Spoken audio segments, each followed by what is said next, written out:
Question number 4. Integral x power 13 by 2 into 1 plus x power 5 by 2 whole to the power of half dx. तो यहाँ पे हम लोग ने पहले से कुछ फॉर्मूला टाइप की चीज़ें लिखी हुई हैं जो कि एक जनरल अप्रोच होती है to questions of this type. Basically जब भी क्वेश्चन ऐसे फॉर्म में हो x power m into a plus b x power n whole power p dx, तो इन्हें सॉल्व करने का कोई फिक्स मेथड होता है.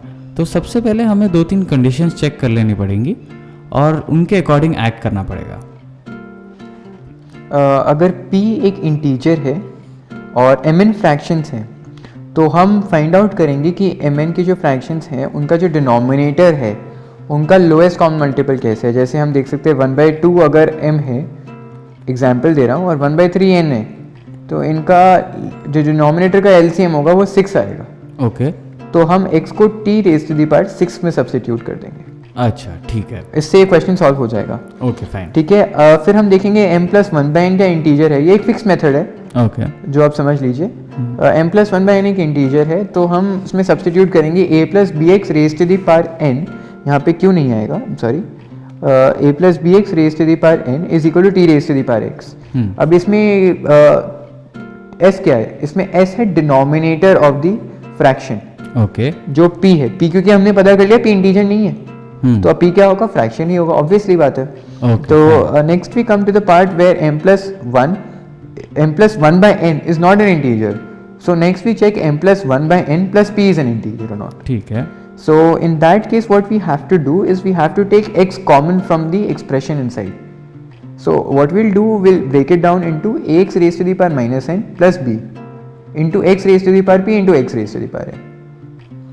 So अब उसको हम सब्सटीट्यूट करेंगे t raised to the power s. तो अब हमारा जो क्वेश्चन है उसको हम देखते हैं. क्वेश्चन किस कैटेगरी को बिलोंग करते हैं हम फिगर आउट करते हैं. x raised to the power 13/2 1 plus x raised to the power 5/2 raised to the power half. तो ये क्वेश्चन कौन सी कैटेगरी को बिलोंग करेगा. तो हमने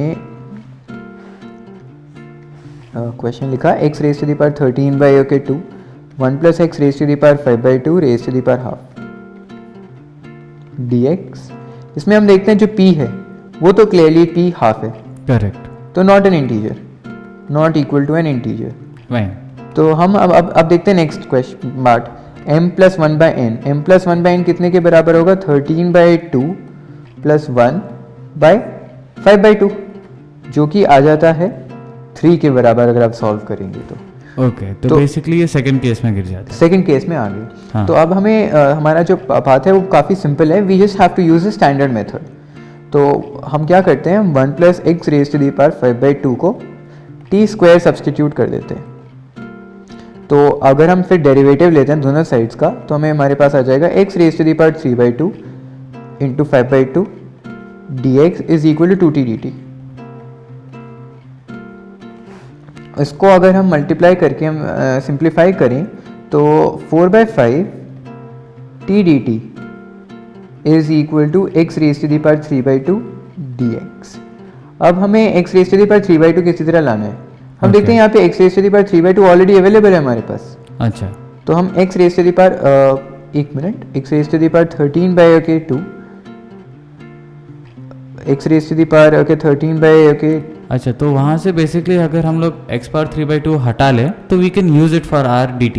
यस. ठीक है. सो हम अब क्या करेंगे, हम x raise to the power 13/2 को x raise to the power 13/2 minus 3/2 लिखेंगे. जो कि मैं सिंप्लीफाई कर चुका हूँ इसलिए मैं स्ट्रेट फॉरवर्ड लिख देता हूँ. मैं इसको x raise to the power 5 लिखूंगा. हाँ, फाइन. और यहाँ पे 1 plus x raise to the power 5/2 था जो कि raise to the power half था. और यहाँ पे हमारा 4/5 t dt बन चुका है. अब हमें क्या करना है, हमें x को सब्सटीट्यूट करना है इन फॉर्म ऑफ t. आप देखिए x raise to the power 5/2 this is straightforward. 1 plus x raise to the power 5/2 raise to the power half is t, straightforward. ठीक है. ये तो हमने सब्सटीट्यूट ही किया था. फाइन. अब हम x raise to the power 5/5 को रिप्लेस करने की कोशिश करते हैं. हम देखते हैं t स्क्वायर माइनस 1 जो है, t स्क्वायर माइनस 1 जो है वो x raise to the power 5/2 के बराबर है. अच्छा, तो इसी को स्क्वायर कर देते हैं. इसी का स्क्वायर कर देंगे तो हमारे पास आंसर आ जाएगा. अच्छा, तो ठीक अब है। हम इसको लिख सकते हैं टी स्क्वायर माइनस 1 का whole square into t into 4/5 okay t d t का इंटीग्रल। ये आप इंटीग्रल खुद कर सकते हैं, बहुत आसान इंटीग्रल है जो सिंपल पॉलिनॉमियल्स को इन्वॉल्व ठीक करता है। है। तो बेसिकली इस क्वेश्चन में हमने सबसे पहले नोटिस करने की कोशिश की कि this equation is of this form. तो इसके लिए एक सेट अप्रोच है जिसमें हमें 3 प्रॉपर्टीज़ चेक करनी होती है। उन तीनों प्रॉपर्टीज़ में से एक में हमारा ये क्वेश्चन बैठ जाता है। Basically m+1/n belongs to the family of integers. वो बैठ जाने पे एक स्पेसिफिक सब्स्टिट्यूशन हमने लगा दी, और वो सब्स्टिट्यूशन लगाने पे वी कैन सी कि हमारा फाइनल क्वेश्चन जो कि एक पॉलिनॉमियल फॉर्म में आ जाता है। So the thing to understand over here is कि जब भी पॉलिनॉमियल के पावर्स फ्रैक्शंस हो तो उसे हम सॉल्व नहीं कर सकते। We have to get them in terms of whole numbers. तो that sums up question number 4।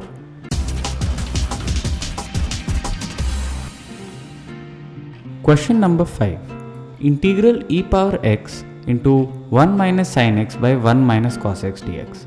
इस क्वेश्चन को अप्रोच करने का थॉट प्रोसेस क्या होने वाला है? डिफ़िकल्ट नहीं है सोचना, लेकिन सॉल्व करना डिफ़िकल्ट है इसे। आप देखते हैं ये हमने फॉर्मूला सीखा था e raise to the power x. Formula लिख देता हूँ, e raise to the power x f x plus f dash x का इंटीग्रल। ये अब अभी हम सीख कर आ रहे हैं। ठीक है। तो अगर हम इससे अप्लाई करेंगे तो हमारा आंसर आ जाएगा, लेकिन हमें एफ एक्स और एफ डैश एक्स निकालना है। यही बड़ा काम है, क्योंकि यहाँ पे आपको अलग अलग नहीं दिखेंगे दोनों। इतने सरल क्वेश्चन नहीं आते हैं कि आपको अलग अलग दोनों दिख जाएंगे।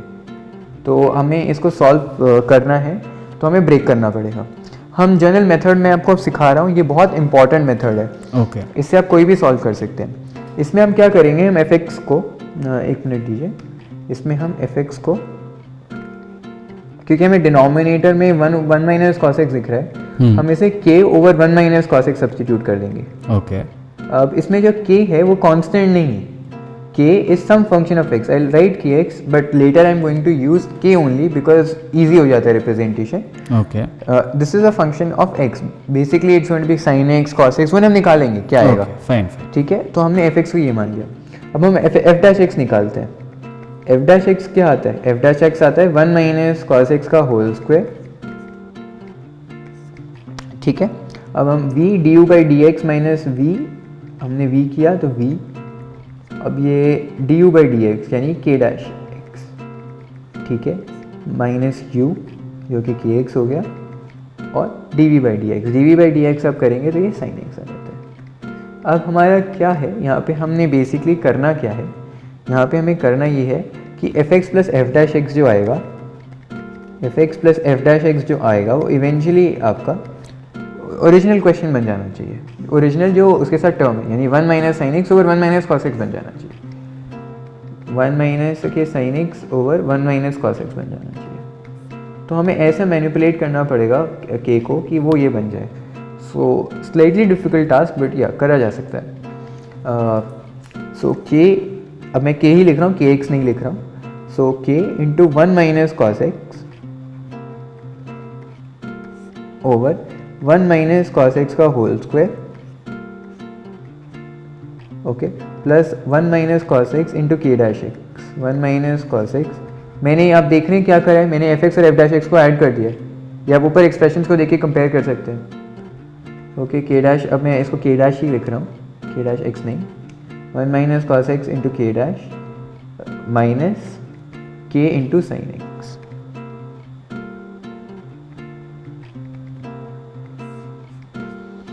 ओके, तो अब आप देखिए कि हमने यहाँ पे हमें एक्सप्रेशन जो कंपेयर करना है, वो ये चीज़ जो आएगी ये किस चीज़ के बराबर आती है। ये चीज़ आप देखते हैं, ये 1 माइनस साइन एक्स और 1 माइनस कॉस एक्स के बराबर है। लेकिन अगर मैं साथ के साथ दोनों को 1 माइनस कॉस एक्स से मल्टीप्लाई कर दूँ, डिनोमिनेटर और न्यूमरेटर को, तो कुछ बात बनती नज़र आती है। तो ये नज़र आता है कि 1 माइनस कॉस एक्स का होल स्क्वायर हो गया। तो डिनोमिनेटर तो कंपेयर हो गए, अब हम इन न्यूमरेटर को कंपेयर करेंगे जिससे हम k निकालेंगे। ये डायरेक्ट प्रोसीजर नहीं है, इसमें आपको दिमाग लगाना पड़ेगा कि k कैसे आएगा। तो हम इनको मल्टीप्लाई कर लेते हैं। इसमें हम देखते हैं कि आता है, जो मल्टीप्लाई करके आता है वो आता है 1 plus sine x cos x plus sine x cos x minus sine x minus cos x. Over denominator को मैं डी ही लिख देता हूँ क्योंकि हमें पता है डिनोमिनेटर दोनों का सेम आ चुका है। तो k 1 minus cos x minus sine x, तो k into 1 minus cos x minus sine x plus k dash into 1 minus cos x is equal to ये वाला एक्सप्रेशन मैं लिख देता हूँ, कुछ नहीं होता, 1 प्लस साइन एक्स। अब इसमें पकड़ना कैसे है वो बताऊंगा कि इसको आप क्या कैसे पकड़ें कि क्या होगा। इसमें पकड़ने के लिए सबसे इम्पॉर्टेंट कंपोनेंट जो होगा वो होगा एक मिनट 1 माइनस कॉस एक्स, हाँ इसमें पकड़ने के लिए सबसे इम्पॉर्टेंट कंपोनेंट होगा 1। रियलाइज़ कीजिए कि यहाँ पे k के साथ 1 आ रहे हैं, तो अगर k 1 हो जाता है, जो कि अगर कोई 1 या फिर कुछ कांस्टेंट प्लस 1 हो जाता है तब ये टर्म आएगी। लेकिन हम ये भी सोच सकते हैं कि अगर k माइनस साइन एक्स हो जाए तो यहाँ पे साइन स्क्वायर एक्स आ जाएगा और k डैश फिर आपका क्या हो जाएगा माइनस कॉस एक्स। तो यहाँ पे दोनों को टर्म्स को मिलाकर, यानी अगर हम k को माइनस साइन एक्स सोचें, आप सोचेंगे पूछेंगे मुझसे कि मेरे दिमाग में ये अचानक से माइनस साइन एक्स कैसे आ गया। माइनस साइन एक्स क्योंकि देखो अब यहाँ पे एक्सप्लेन करना थोड़ा डिफिकल्ट हो सकता है क्योंकि k डैश के साथ भी 1 मल्टीप्लाई हो रहा है और k के साथ भी 1 मल्टीप्लाई हो रहा है। तो 1 का सोर्स k या k डैश के अंदर से नहीं आ सकता अधिकतर। जो 1 का सोर्स होगा वो sign square x plus cos square x होगा। ओके तो k जो होगा आपका sign square x plus cos square x कैसे आएगा, यहाँ पे k डैश के साथ कॉस एक्स आएगा। k डैश जो होगा वो माइनस कॉस एक्स से मल्टीप्लाई होना चाहिए। अच्छा तो k जो होगा वो minus sine x plus something होगा। अच्छा, तो ये आपने वहाँ से लॉजिक लगाकर माइनस साइन एक्स प्लस अभी भी समथिंग बचता है। अभी मैं इसको अभी लिख minus sine x plus P लिख देता हूँ जो कि एक फंक्शन ऑफ एक्स है, पी बी जो एक फंक्शन ऑफ एक्स है। अभी कम्प्लीटली ब्रेक नहीं हुआ है, लेकिन इस क्वेश्चन को थोड़ा आसान बनाने के लिए इसमें आप नोटिस करेंगे कि अगर आप k को माइनस साइन एक्स ही डालकर देखें, अभी k को अभी माइनस साइन एक्स ही डालकर देखें तो इससे क्या आ जाएगा minus sine x plus sine x cos x. k को हम यहाँ पे k को माइनस साइन एक्स सब्सटीट्यूट कर रहे हैं और कुछ खास नहीं कर रहे इसके अंदर, प्लस यहाँ पे plus sign square x. Okay, यहाँ पे k डैश है तो ये क्या था माइनस कॉस एक्स, तो यहाँ पे minus cos x plus cos square x. तो sine square x plus cos square x 1 होता है, तो आपका एक्सप्रेशन वही आ गया जो हमें चाहिए था, 1 minus sine x minus cos x plus sine x cos x. तो ये ज़रूर चेक कर लीजिए कि अगर आपका एक फंक्शन पार्ट आ गया कहीं वही सेटिस्फाई तो नहीं कर रहा है। तो इस क्वेश्चन को सॉल्व करने का यही तरीका है। और भी तरीके सोचे जा सकते हैं कि इसको आप ब्रेक कर लो किसी फॉर्म में कि आपका डेरिवेटिव आपको डायरेक्टली दिखने लग जाए, लेकिन ये स्टैंडर्ड तरीका है जो हर क्वेश्चन में एप्लीकेबल होगा कि k की फॉर्म में सब्सटीट्यूट करके। ओके, तो बेसिकली ये जो जनरल फार्मूला है, मतलब जनरल थॉट प्रोसेस है, ये हमें सीख लेना चाहिए, राइट? हाँ, क्योंकि आप एनालाइज कर सकते हैं सर। ओके फाइन, तो क्विक रिकैप करते हुए सबसे पहले हमें इसको f of x plus f dash x के फॉर्म में लाना है। तो बेसिकली हम लोग ये वाली फार्मूला यूज़ करना चाहते हैं, तो हेंस हम लोग को ये स्क्वायर ब्रैकेट के अंदर वाला टर्म चाहिए। तो ये स्क्वायर ब्रैकेट के अंदर वाला term should be equal to 1 minus sine x by 1 minus cos x, क्योंकि वही चीज़ क्वेश्चन में दी है। तो सबसे पहले ये बताइए कि ये f ऑफ x का आपको आइडिया कैसे है कि ये f ऑफ x को हम लोग k by x by 1 minus cos x ले लें। 1 माइनस कॉस एक्स डिनोमिनेटर है, तो जो आपका इवेंचुअल एक्सप्रेशन आ रहा है, जो क्वेश्चन में एक्सप्रेशन है, इसमें 1 माइनस कॉस एक्स डिनोमिनेटर में। ओके, हमें पता है अगर f डैश x लेंगे तो उसमें 1 माइनस कॉस एक्स का स्क्वायर हो जाएगा। ओके, लेकिन हम उसको भी मैनिपुलेट कर सकते हैं कि हमें पता है अगर हम e raise to the power x 1 minus cos x का स्क्वायर हम क्वेश्चन में भी प्रोड्यूस कर सकते हैं, अगर हम न्यूमरेटर को भी उसी चीज़ से मल्टीप्लाई कर दें। ठीक है, बट मतलब इस चीज़ को एस्टिमेट करने का हिंट ये है कि इसका डिनोमिनेटर और इसका डिनोमिनेटर सेम होना चाहिए। डिनोमिनेटर यहाँ से आप सोचेंगे, न्यूमरेटर आपको निकालना है, तभी हम ये काम कर रहे हैं। फाइन, तो f डैश x को वहीं से लिख लिया और दोनों को ऐड करके इक्वल LHS और RHS को इक्वेट कर दिया। आफ्टर दैट यहाँ इस स्टेप पे आने के बाद थोड़ा लॉजिकल थिंकिंग की ज़रूरत पड़ेगी और एक यहाँ से थोड़ा बहुत ट्रायल एंड एरर लगा के हमें शायद k की वैल्यू निकालनी पड़ेगी। तो एक बार हमारे पास k की वैल्यू आ गई है तो हमें exactly F of x plus f dash x पता चल जाएगा। फिर इसके बाद कैसे करते हैं वैसे सॉल्व फाइनली? इसके बाद जो आंसर होता है, आप वो जो स्टैंडर्ड क्वेश्चन है e raise to the power x की नहीं की right f x plus f dash x, जो इसका आंसर होता है वो आपको याद ही होगा। ये आंसर होता है डी एक्स का आंसर जो होता है वो होता है e raise to the power f x plus c. तो आपको एफ एक्स मिल गया। एफ एक्स आपने एफ एक्स ही तो निकाला है, उसमें उसका न्यूमरेटर आपने निकाला है। ठीक है तो इससे आपका आंसर मिल जाएगा। फाइन, तो बस ये आखिरी स्टेप हमें लगा के ये क्वेश्चन भी आंसर हो जाएगा। So that sums up question number 5।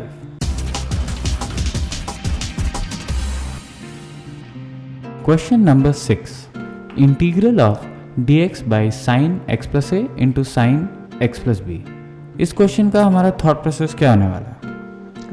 इस क्वेश्चन में आप देखिए sign x plus a sine x plus B है। अगर हम इसे स्प्लिट करना चाहेंगे जो फॉर्मूला लगाकर, स्टैंडर्ड फॉर्मूला जो हमारे पास है साइन ए साइन बी का फॉर्मूला हम जो लगाते हैं, हाँ, उससे बात नहीं बनेगी। आप रियलाइज़ करेंगे ये। अच्छा। तो हमें इसके लिए कुछ और सोचना पड़ेगा। तो इसका एक ट्रिक है, आप हमें पता है ए और बी कॉन्स्टेंट्स हैं। ओके। तो हम यहाँ पे ऊपर लिख सकते हैं कि साइन एक्स प्लस ए माइनस एक्स प्लस बी, अगर हम ऐसा लिख लें और हम नीचे साइन एक्स प्लस ए और sine x plus b written करें,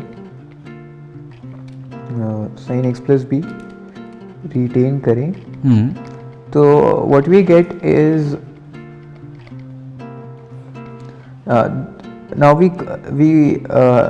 I haven't simplified this but you can clearly see कि ये साइन ए माइनस बी बनने वाला है। हाँ, ये तो साइन ए माइनस बी का ही फॉर्मूला है। ओके। तो अब साइन ए माइनस बी जो हमें नीचे भी मल्टीप्लाई करना पड़ेगा। Okay.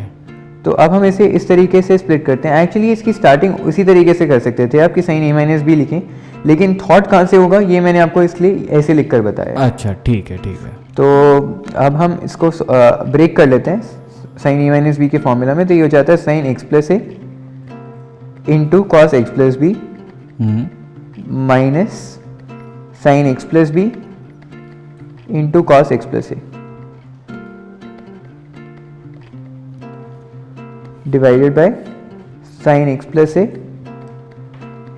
Sign x plus b. Okay.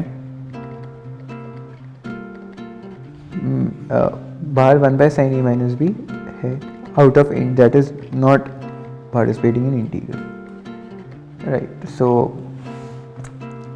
now this question is pretty straightforward. There's nothing left in this question. We can split into into 2. हाँ। So अब ये जो बन जाएगा, ये आप देखेंगे पहले पार्ट में sine x plus a cut जाएगा। Correct. And it would become tan x, it would become cot x plus b. Okay. So अगर मैं इसे लिखता हूँ तो it becomes okay 1 by sine a minus b, 1 by sine a minus b, that is constant which is writing outside. So we got cot x plus b. अच्छा, और यहाँ similarly x plus a, cot x plus ए। हाँ, similarly यहाँ पे cot x plus ए आ जाएगा, जिसका हमारे दोनों की हमारे पास डायरेक्ट फॉर्मूला है। मैं इसको अगर यहाँ पे आंसर लिखना चाहूँ तो this would be sine a minus b 1 by के sine a minus b. Cot आप जानते हैं कि ये डेरिवेटिव होता है लॉग ऑफ साइन एक्स का। ओके। तो आप इसका इंटीग्रल जो होगा वो log of sine x plus b होगा, और इसका जो इंटीग्रल होगा वो log of sine x plus a होगा। दोनों को सब्ट्रैक्ट कर रहे हो, तो मैं अगर फाइनल आंसर लिखूँ तो log of sine x plus a का मॉड, ऑब्वियसली मॉड मत भूलना, log of sine x mod sine x plus b, ये आपका फाइनल आंसर हो जाएगा। ओके, तो बेसिकली ये भी एक टिपिकल इंटीग्रल क्वेश्चन हो गया जिसमें अप्रोच ऑफ द क्वेश्चन थोड़ा अलग है। तो बेसिकली इसमें जो कि है, वैसे हम लोग ने जो क्वेश्चन है उससे काफ़ी अलग चीज़ से स्टार्ट किया, राइट? तो इस चीज़ का आइडिया हमें कैसे आने वाला है? आप सोचो हमें ब्रेक करना है। हमें sign x plus a sine x plus B को ब्रेक करना है, तो हम कैसे ब्रेक करेंगे? हम ऊपर 2 फैक्टर्स बनाए और डिनोमिनेटर में ऊपर वाले फैक्टर्स को अगर हम डिनोमिनेटर से डिवाइड करवाएं तो हम 2 फैक्टर्स में ब्रेक कर लेंगे इसे। ओके, तो बेसिकली नीचे वाले फैक्टर्स के मतलब साइन के अंदर जो है उन्हें देख के आइडिया लाना पड़ेगा कि न्यूमरेटर क्या होना चाहिए। हाँ, ये आइडिया आना चाहिए, ये कॉमन आइडिया है, ये आना चाहिए। अच्छा, और अगर नीचे कॉस कॉस हो तो सिमिलर अप्रोच लग सकता है क्या? बिल्कुल। और साइन कॉस हो? साइन कॉस में भी सेम अप्रोच लग जाएगा। Okay fine. लेकिन एक चीज़ ध्यान रखना कि कॉस कॉस हो या साइन कॉस हो, कि जो साइन होता है वो साइन और कॉस दोनों की फॉर्म में ब्रेक होता है। ठीक है। अगर आप कांस्टेंट 1/cos a - b बाहर ले लेंगे तो एक दो जगह तो कॉस के एक्सप्रेशंस आ जाएंगे और दो जगह साइन के एक्सप्रेशंस आ जाएंगे। करेक्ट। तो बॉटम में जो डिवाइड होगा तो एक जगह तो आपका 1 बन जाएगा और दूसरी जगह आपका tan x + a × tan x + b रह जाएगा, जो स्टिल एक हमारे लिए अभी भी प्रॉब्लम है। Okay fine. सो क्वेश्चन हम इस तरह इवैल्यूएट नहीं कर पाएंगे।